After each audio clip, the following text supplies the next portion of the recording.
Assalamualaikum warahmatullahi wabarakatuh. Selamat sore, bertemu lagi dengan channelnya Madu Maribaya. Seperti biasa, dalam kesempatan sore hari ini kita sedikit berbagi pengalaman dan bercerita. Semoga menjadi inspirasi dan motivasi bagi siapapun dan dimanapun yang terutama beternak lebah apiserana, baik secara ngebolang ataupun dengan cara trapping. Jadi di dalam berbudidaya lebah madu ini tidak hanya madu yang akan dihasilkan, tetapi ada potensi lain, yaitu edukasi atau cara beternak lebah.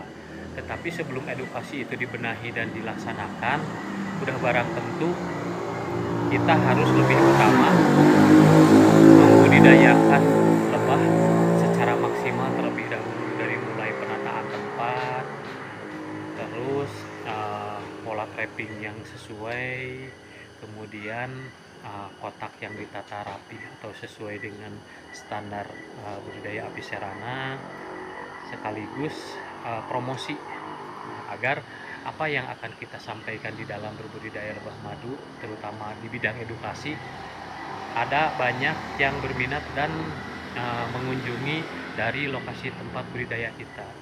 Jadi madunya dijual, lebahnya juga dijual, edukasinya juga dijual. Salah satu yang bisa kita kembangkan.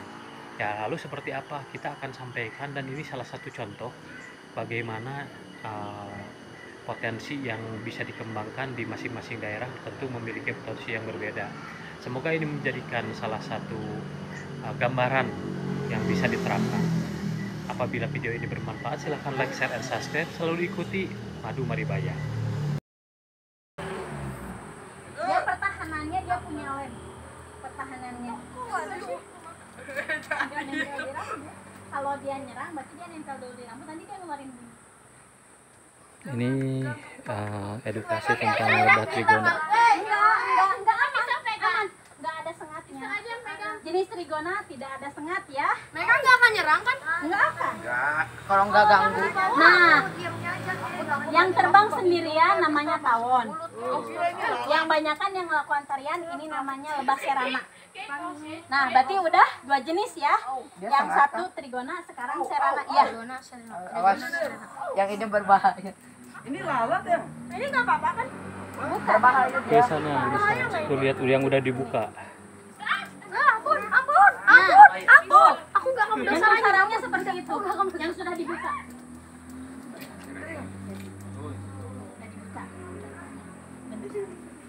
Ini ratunya bukan. Tapi Kok aku pede banget sih? Tawon. Kita berani ke kamar lebah makan di sini. Jangan disini Sarangnya tuh.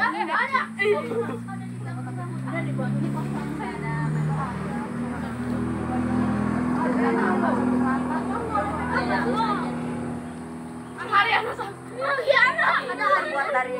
dari air liur lebah. Coba aku mau lihat. Ini mau nyoba megang. Ini sarang kosong ini. Namanya memang lilin Ini lebah. Lidah buaya. lilin lebah, sarang lebah. Tapi yang kosong ini wax. Ini masih lebah juga sama serana juga. Yang ini bahaya ya?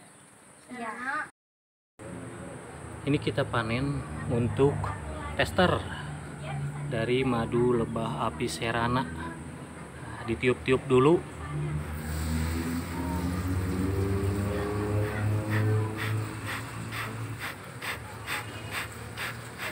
Bagian bawahnya udah lebah jantan semua karena sekarang musim kawin.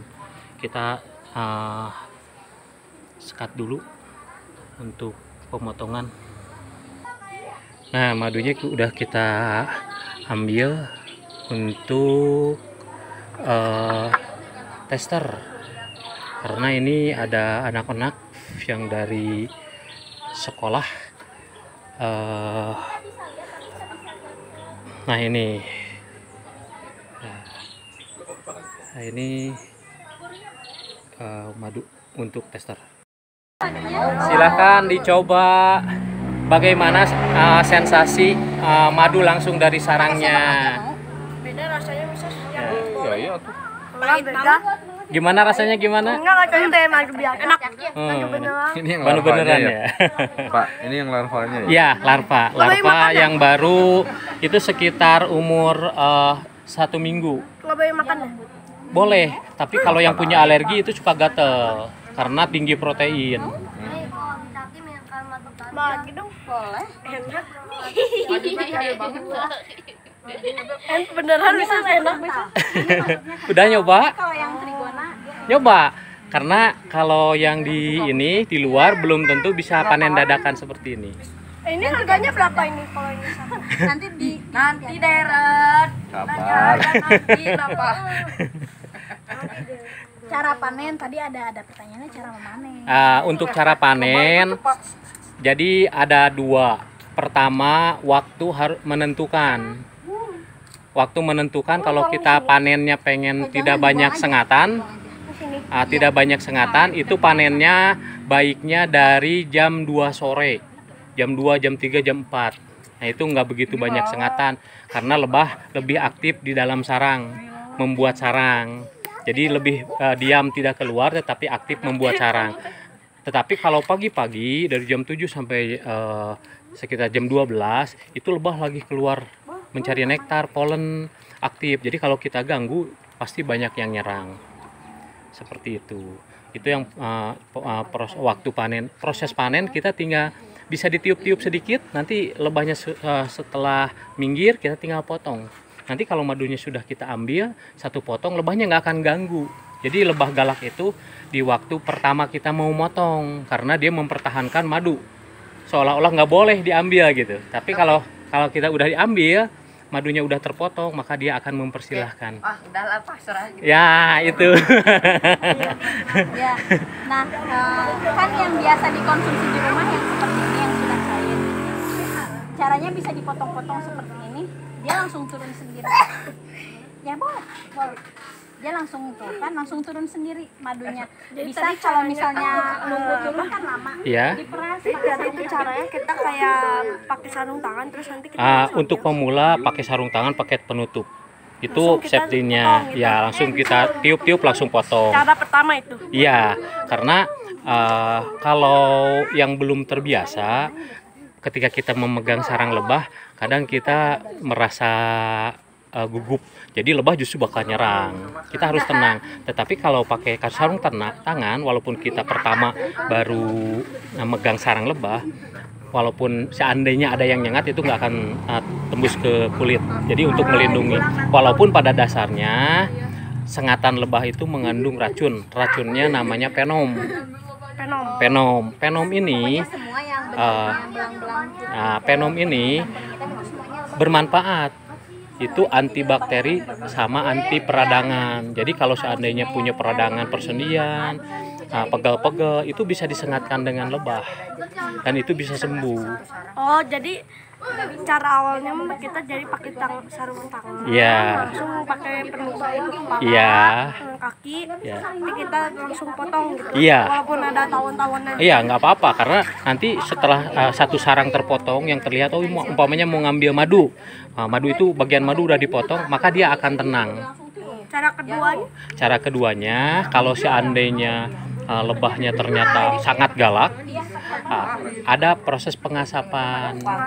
Ya, kita bikin asap dari kertas telur, cangkang telur. Yang kertas itu. Oh, Kan jadi di kayak ini kan nyalain korek nanti kayak ditiup. ditiup. Ya. Minggir, ya. Gitu. Iya, gitu. Seperti itu. Itu untuk menetralisir supaya lebah tidak fokus untuk menyengat kita.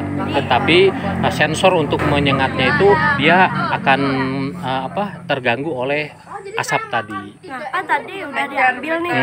Pasti nanti kita taruh kan. Iya. Ketika kita taruh pasti masih ada lebah-lebah gitu kan. Iya. Nah, itu gimana Bisa pakai sapu-sapu. Kita persiapkannya wadah sama sapu-sapu. Jadi lebah yang ada di sarang ya kita bisa sapu-sapu pakai sapu. Atau bisa kalau untuk konsumsi sendiri nggak apa-apa ditiup juga nggak masalah. Itu ada kaki itu apa? Ulet bulu. Oh iya. Basah-basah lengket. Tadi yang nyobain bipolen, siapa yang belum nyobain bipolen? Jangan pencet, Pak. Nggak apa-apa. Karena ini ulat bulunya bahaya. jenis yang itu. Kalau kena satu aja bulunya bakal gatalnya sebadan-badan.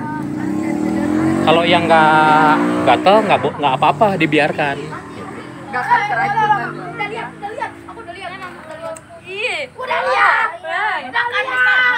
Tadi tawon Besar. Kandungan itu yang cowok yang nggak gigit masih ada. Oh, yang ini yang trigona.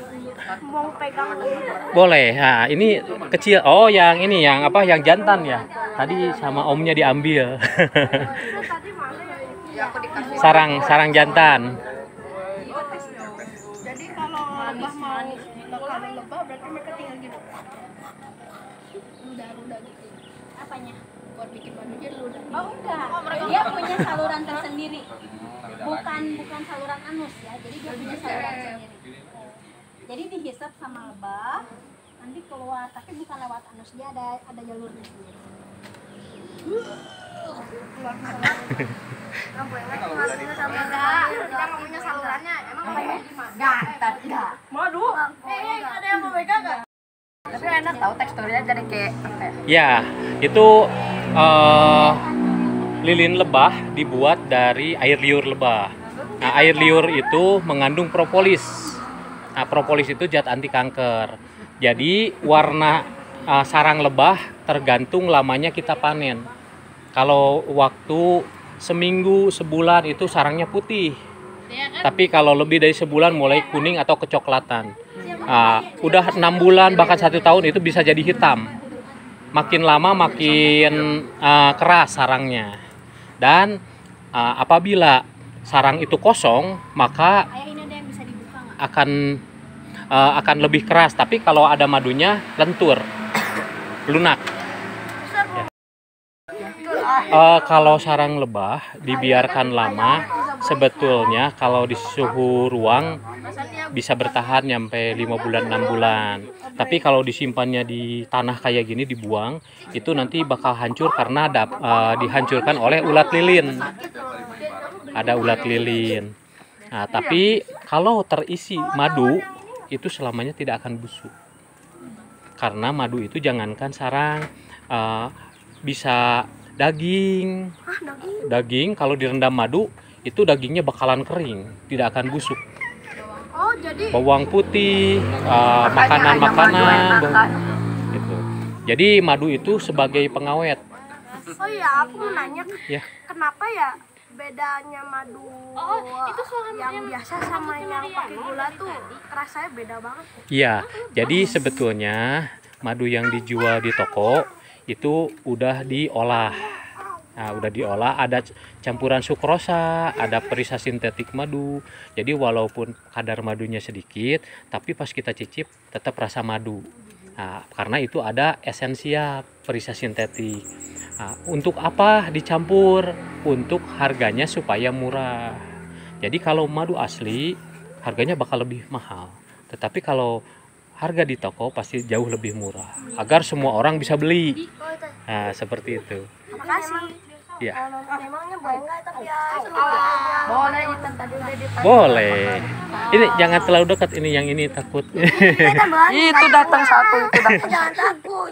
Itu datang satu itu. Asal jangan ditepuk-tepuk gitu. Kalau kita bergerak seperti ini itu menandakan kita seolah-olah mau menyerang. Yuna. Baik, lebah itu baik. Oh ya, kalau buat madu itu kayak nggak perlu dicuci lagi kan? Enggak. Ini sarang lebah mengandung propolis. Artinya propolis itu zat yang bisa membunuh bakteri. Jadi kalaupun ada kuman atau bakteri yang mendekat, itu udah langsung mati dengan propolis tadi. Berarti cara ngambil madunya itu diambil sarangnya. Ya. Kalau lebahnya udah kabur banyak, diambil potong-potong, habis itu Peras. Iya. Boleh diperas, boleh sama sarangnya disimpan, tapi proses penyimpanan harus dengan toples kaca. kalau pakai di blender gimana? Di blender bisa, tapi dengan proses blender itu kan ada logam, pisaunya dari logam, itu tidak boleh sebetulnya. Madu diproses dengan menggunakan logam. itu kadar logamnya bisa diserap. Jadi tingkat kemurniannya nanti madunya justru bakal jadi rusak. Jadi madu tidak boleh pakai plastik, tidak boleh pakai logam, harus pakai kaca. Kalian juga bisa lihat apa isinya. Iya. Ya. Gak apa-apa, memang kita mau bawa ini madu yang kuning. Boleh. Tapi lebahnya gak apa-apa ke bawah. Nggak apa-apa kalau lebah jantan, tapi kalau lebah yang betina yang ini pasti nyengat. Nah, mau lebah jantan gak Oh, jantan. Iya.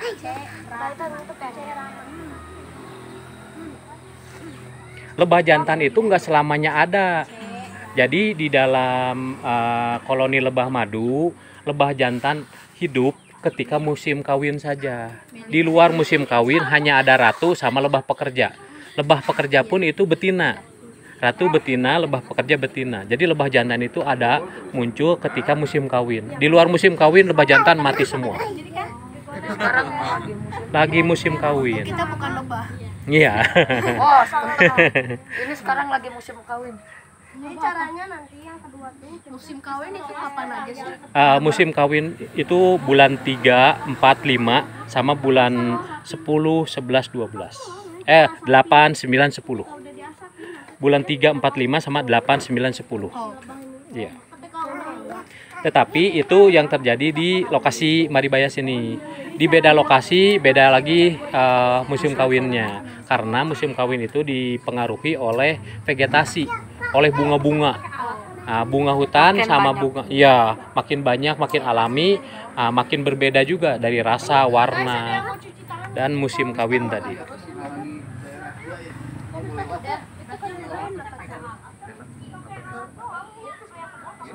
Banyak ya lebahnya itu 3, kalau yang lebah hitam boleh. Ya, Kalau lebahnya 3 boleh. boleh, sebetulnya boleh. Tapi harusnya teh pakai jaring kecil. Jadi bawahnya aman, lebahnya tidak kena nggak dehidrasi, jadi bisa hidup. Kalau pakai plastik itu tidak ada udara, lebahnya mati lemas. Yang jantan nggak mau betina, kalau kita nyanyiin aku yang di kue buka nanti muka aku. Iya. Buat lebah gitu sarangnya tuh harus ada wadah kayak gitu atau bisa bikin wadah sendiri mereka? Sebetulnya bikin sendiri, hanya kita buatkan wadah supaya lebih bisa panen. Ya kalau kita dibiarkan di hutan, ya kita kalau perlu panen dan melihat harus merambah hutan. Ini pun kita kalau untuk serana trigona boleh di sini, tapi kalau untuk lebah hutan dorsata itu bisa ditelusuri tapi oleh anak-anak yang dewasa, yang udah SMA atau perguruan tinggi, berbeda lokasi, berbeda tempat, karena beresiko. Selain kita harus merambah hutan, lebahnya tidak bisa dijinakkan. Iya. Iya. Kita tuh hanya memakai alat, dan Iya. lalu kita membuka tempat si lebahnya, Iya. lalu kita potong si Potong sarangnya. Lalu kita sarang yang didominasi banyak madu. Jadi potongnya tuh nggak boleh sembarangan. Nggak boleh sembarangan. Jadi larva yang lebih banyak itu tidak boleh diganggu. Kan lempengan sarang itu ada madu, ada larva. Nah kalau seandainya ternyata lempengannya lebih banyak larva, ya jangan diganggu. Jadi yang kita ambil hanya bagian yang sarang yang banyak madunya saja. Nah, jadi caranya tuh tadi kata bapaknya, kita tuh nanti cuman ambil yang cara ke satu tuh kita cuman Ya pakai sarung tangan, penutup muka. banyak. Ya. Kita ngambilnya tuh yang cuman sedikit dan lebih gimana Menggunakan FID. Cara ke satu dan cara keduanya juga sama, cuman bedanya ini pakai kertas telur.